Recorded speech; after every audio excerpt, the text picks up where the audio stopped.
La satellisation, c'est l'action de lancer un satellite dans l'espace avec une vitesse lui permettant de décrire autour de la Terre au moins une orbite, sous le seul effet de la force d'attraction qu'exerce la Terre sur lui. La satellisation d'un satellite se fait en deux étapes essentielles grâce à un lanceur. Ici, nous avons la Terre. Dans une première étape, le lanceur transporte le satellite au-delà de l'atmosphère, c'est-à-dire à une hauteur h supérieure à 200 km de la Terre. Exemple, h égale 600 km. O, le centre de la Terre. Voilà le satellite et le lanceur. Voilà la première étape.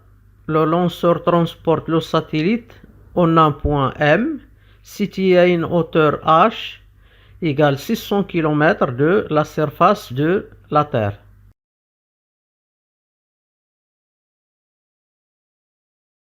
Dans une deuxième étape, le lanceur donne au satellite une vitesse v suffisante pour le mettre en orbite autour de la Terre. Le vecteur vitesse v des satellites est perpendiculaire au rayon vecteur OM, c'est-à-dire v perpendiculaire au vecteur position OM.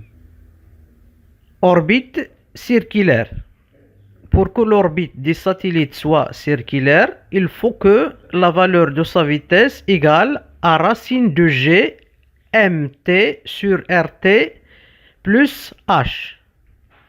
mt égale 6 à la puissance 24 kg, masse de la Terre. rt égale 6400 km, le rayon de la Terre. G, la constante de la gravitation universelle, égale 6,67 10 à la puissance moins 11, système international. En faisant une application numérique, on trouve V égale 7,6 10 à la puissance 3 mètres par seconde.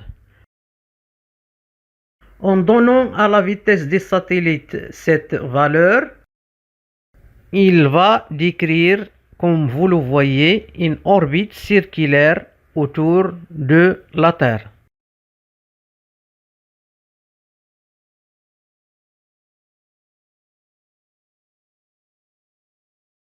Remarque, si la vitesse du satellite V est inférieure à 7,6 10 à la puissance 3 mètres par seconde, le satellite retombe sur la Terre.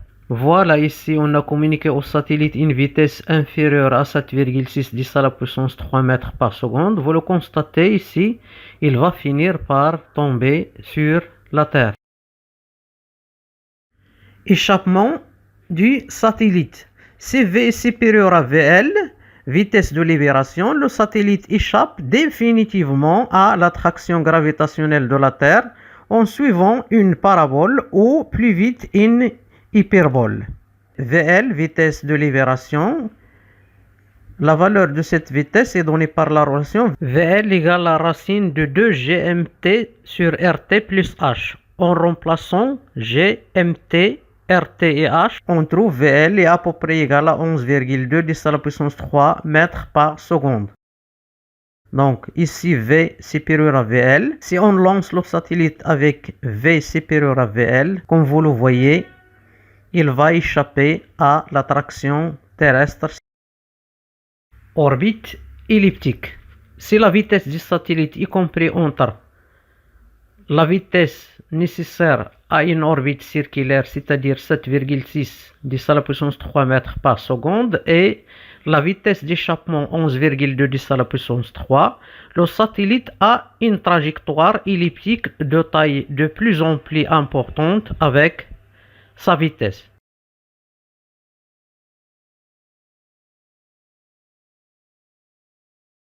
Merci de votre attention. À bientôt.